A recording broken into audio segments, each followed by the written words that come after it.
Good morning. We finish looking at the book of Joshua today with chapters 22 through 24. Tomorrow morning we have worship at Mabel in Sutton at 9. And then on Monday we will dive into the book of Judges and see how far we get with combined readings from Sunday, Monday on Monday morning. But today, as the book of Joshua concludes, the first thing that happens in chapter 22 is that Joshua gathers the fighting men from the Transjordan tribes, the three tribes, or the 2.5 tribes rather, because it was a half tribe of Manasseh, that had chosen land on the other side of the river Jordan. And he says to those men, you have served faithfully, you have kept your vow to the Lord and to the rest of the people to help in the conquest of the lands, to drive the other peoples out. And now that that's been completed, you can return to your homes, to your families, to your tents, and get back on with normal life rather than being here as a part of the army and a part of the force that's going to drive out all of the people from the land. He says it's time for you to go home, and because your job here is completed. And he gives them the challenge. In chapter 5, it's verse 5, the reminder, take good care to observe the commandment and instruction that Moses, the servant of the Lord, commanded you, to love the Lord your God and to walk in all of his ways, to keep his commandments. So it's a reminder that, you're going to be over there now. Not that it's so far away, but, these people have been led by Moses and they've been led by Joshua, and they've looked to these two men for many years now for leadership, and now it's kind of like you're going to be a little bit on your own now. So remember to observe all that the Lord has commanded. And so they go back across the river. He says, go back to your tents with much wealth, with much livestock. And so the Reubenites, the Gadites, and the half tribe of Manasseh returned home to their own land that they had taken possession of. And then it says when they came to the region of Jordan, what did they do? They stopped and they built an altar. They built, they put up a place, and right away the other Israelites, the ones that were on the other side of the river, kind of jumped to the conclusion that, hey, they're building an idol. They're already fallen away from God, and they start gathering themselves together. They're going to go to war and wipe out all of these people over there because, they're building an idol and stuff, and it's jumping to conclusions. That's not a good thing for us either. And maybe, someone said something and then someone else believes it. And, we need to, make sure that we know the whole story before we make an attack or before we do anything, before we make a decision. And rightfully so, Joshua made sure that, they sent somebody over there to find out, okay, what's going on with this? And, well, this memorial, a memorial is a whole lot different than a false idol, a statue or something like that. But the memorial, this altar, was made as a reminder for them and for all of the people of all of God's faithfulness. And so that when they would look upon it, they would remember God. It was built to honor God and as a reminder for the people of who their God is. And they talk about all of the sin and all of this, and but they get the reassurance that no, it's not that. We are not falling away from God. We are not starting a new whatever it might be, but we are being faithful. In verse 29 it says, far be it from us that we should rebel against our Lord and turn away this day from following the Lord by building an altar for burnt offerings, grain offerings, or sacrifices other than the altar that the Lord our God stands before, other than the one that stands in the tabernacle. They're not doing anything subversive. They're not doing, they say, no, we're not wandering away from God. And how wonderful would that be if in today's society people could come back to God, could realize that there are so many things that take us away from God. And just this reminder to be one of God's people.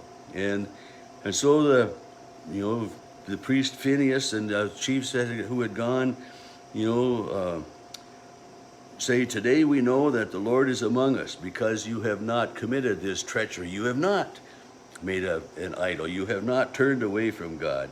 You know, you have saved the Israelites from the hand of the Lord. And this was part of their fear, was that, you know, if these people sinned and turned away from God, would God's anger be riled up at all of them, and maybe would God finally destroy all of them? But they say, thanks be to God that no, you haven't, because now we can continue to live in peace with God. And so they reported back to the rest of the Israelites, and you know, things are okay. And they, you know, the last verse of chapter 22, for it is a witness between us that the Lord is God.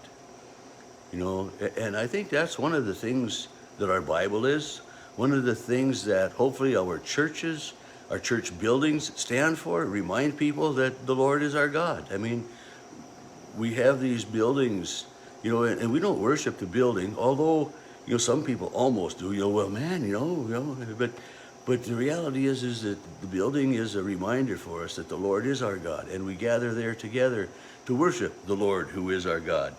And it's, you know, it isn't the building we worship. It isn't the hymnals or the pews or the altar or any of those things that are in the church. And you know, in many the altars on our churches will have, you know, maybe some of the words of institution, or for God is love, or you know, it's all about reminding us of God's love and God's grace and God's forgiveness that comes to us. And so when they built this altar, this memorial, it was a reminder. And I think there are many people in the world today that need that reminder that the Lord is their God, our God, and that we're called to live that way as people of God. And if we get into chapter 23 now, Joshua speaks to the people, and you know, as he begins his address, he says, I am now old and well advanced in years, and you have seen all that the Lord has done. And I remember just a couple days ago, chapter 13, you know, now Joshua was old, well advanced in years. And, you know, so I don't know how much time has passed between when he was old then and when he's old now. Yeah. And, you know, I kind of chuckled. I read a post this morning and someone commented on, you know, someone's age and that they were able to continue going. And I thought, yeah, at that age I was too, you know, a whole lot more, you know, but I remember at, you know, different ages of thinking that I was old. And I remember when I was really young thinking, man, somebody in their 60s or 70s was really old, and I'm 68 now, so I mean, I must be really old too, well advanced in those ages, as I commented. But so Joshua speaks to the people, and in chapter 23, he reminds them of God's faithfulness, of God's leadership, of God's providing for them. In verse 10, he says, one of you puts flight to 1,000. I mean, if you think about that, if you went out all by yourself against 1,000 people, how much chance would you have? Boy, I wouldn't have any. I mean, it wouldn't make any difference, you know, but with God, you know, one of them could drive out 1,000. And we saw that in the conquest of the lands. You know, so Joshua is reminding them of all that God has done, you know, beginning with leading the people out of Egypt, out of slavery or captivity, and with Moses and with Joshua, so Joshua is reminding them, you know, like verse 12, if you turn back and join the survivors of these nations left here, you know, your Lord will not continue. I mean, don't turn away from God, you know, remain faithful and all of those things. And then verse 14, he says, now I'm about to go the way of the earth. He says, I'm going to die. You know, that's the way of the earth, ashes to ashes, dust to dust, you know. But he's reminding them, he says, not one thing has failed of all of the good things that the Lord your God has commanded or promised. You know, that's in verse 14, 15, and 16 in there. He's reminding them of God's faithfulness to his promises. And then verse 16, if you transgress the covenant, you know, his anger of the Lord will be kindled against you, and you will perish. But so he's just reminding them to be faithful. reminding them of God's continued presence, continued leadership, continued acceptance of them, and continued forgiveness of them. Because, in the time of Moses, in the time of Joshua, they did things wrong against God. And there were repercussions, but yet God was always and is always faithful. And then chapter 24, the last again, is more of the reminder of God's faithfulness. Verse 14 is the challenge. Now therefore revere the Lord, honor him, praise him, respect him, and serve him in sincerity and faithfulness. None of this wishy-washy, two-faced stuff, but be sincere about your faith. Put away the gods your ancestors served beyond the river. And again, be faithful to God. And then verse 15, the real challenge. Now, if you are unwilling to serve the Lord, choose this day whom you will serve. So if you're not going to serve God, don't say you're going to and then not. It is just like, if you tell somebody you're going to do something, you better do it. Be honest and truthful. And then the famous line of Joshua is the end of verse 15. But as for me and my house, we will serve the Lord.